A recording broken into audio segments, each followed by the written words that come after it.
सुजान भगत महान लेखक प्रेमचंद की प्रमुख कहानियों में से एक है। सुजान भगत एक किसान थे और उनके दो बेटे थे, भोला और शंकर। सुजान एक भोले भाले सज्जन और परोपकारी किसान थे। गर्मी, सर्दी और वर्षा में भी पसीना बहाकर वे खेती का काम करते और उनका झुकाव धर्म की ओर भी होने लगा था। जब उनके बेटे जवान हो गए तो उन्होंने अपना मन भगवत स्मरण और पूजा पाठ में पूरी तरह से लगा दिया। वह आनंद से भजन करते और सभी के साथ आदर का भाव रखते थे। धीरे धीरे उनके हाथों से अधिकार कम होते गए और दोनों लड़के उनकी सेवा तो करते, परंतु सारे निर्णय करने का अधिकार लड़कों के हाथ में पहुंच गया था। उन्हें इसका कुछ ख्याल भी नहीं था। चैत्र का महीना था, जगह जगह अनाजों के ढेर लगे थे। सुजान के घर में भी अनाज भरा हुआ था। उसमें से कुछ अनाज भिक्षुकों को सुजान दान के रूप में दे दिया करते थे। सुजान भगत का इस तरह अनाज का दान देना बेटे और बहुओं को बहुत अखरता था। लेकिन एक दिन कुछ अनहोनी हुई। जैसे ही एक साधु उनके घर आया तो सुजान भगत अनाज देने के लिए उठे। तभी महीनों से कुड़कुड़ाती हुई बहू के मुंह से कठोर भाषा में आवाज़ निकली कि बच्चे तो दिन रात अपनी हड्डी पसली एक कर मेहनत करते हैं और इस बुढ़े को घर लुटाने की पड़ी है। सुजान भगत का हाथ वहीं का वहीं रुक गया। सूप सहित वो अनाज घर के अंदर रख आए और साधु बाबा से बोले कि बाबा, मैं फिर कभी आपकी सेवा करूंगा। वो बाबा जी बिना भिक्षा लिए चले गए। सुजान भगत समझते थे कि घर में उनका आदर है, सम्मान है।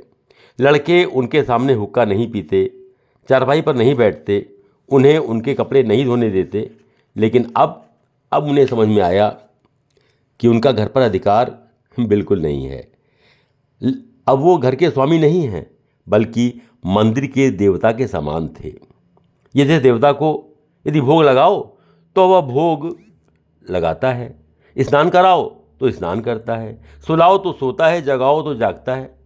उन्होंने उस दिन खाना नहीं खाया। उनकी पत्नी और बच्चों के कहने के बावजूद सुजान बाहर ही बैठे रहे और रात बीतने पर बहुत जल्दी सुबह सुबह उठ गए और बैलों के लिए चरी काटना शुरू कर दिया। गायों को दुलराया, बैलों को सहलाया और उनको भरपेट चरी खाने को दी। फिर बैलों को लेकर अपने खेत की ओर निकल गए। उन्होंने दिन रात कड़ी मेहनत की और परिणाम ये हुआ कि उनके खेतों में खूब फसल हुई। सारा गांव कह रहा था कि सुजान के खेतों ने तो सोना उगला है। कुछ लोग ये भी कहने लगे कि सुजान अपनी भगतई छोड़कर फिर माया में फंस गए हैं। फसल पकने पर वे सारा अनाज लेकर घर पर आए और किसी की उनसे कुछ भी कहने की हिम्मत नहीं हुई। फिर सुजान उस बाबा को, जो गांव के बाहर ही रहता था, बुलाकर लाए और बोले कि सामने अनाज की ढेरियां लगी हैं, जितना चाहो ले जाओ। बाबा ने किसान के बेटों की तरफ देखा, लेकिन वे सब चुपचाप थे। सुजान भगत ने जितना भी उसकी चादर में आ सकता था उसको पूरा भरकर दे दिया और मन में बड़ा संतोष महसूस किया। वृद्धावस्था में खाली भोजन आदि की आवश्यकता ही नहीं होती, अपितु अधिकार और सम्मान भी उतना ही जरूरी होता है। सुजान भगत द्वारा प्रेमचंद की सफल संध्या काल के लिए गुरुमंत्र के रूप में ये कहानी मैंने महसूस की है।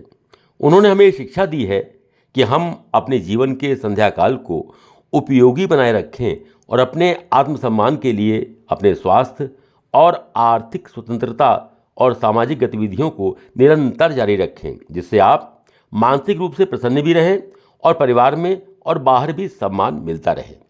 जीवन भर अथक परिश्रम करने के बाद यदि आप यह स्थिति पाते हैं कि आपकी वृद्धावस्था में अवज्ञा हो रही है तो आप मानसिक रूप से व्यथित हो जाते हैं। इससे बचने के लिए जरूरी है कि आप सुजान भगत से प्रेरणा लेकर अपने जीवन को सही राह पर चलाएं।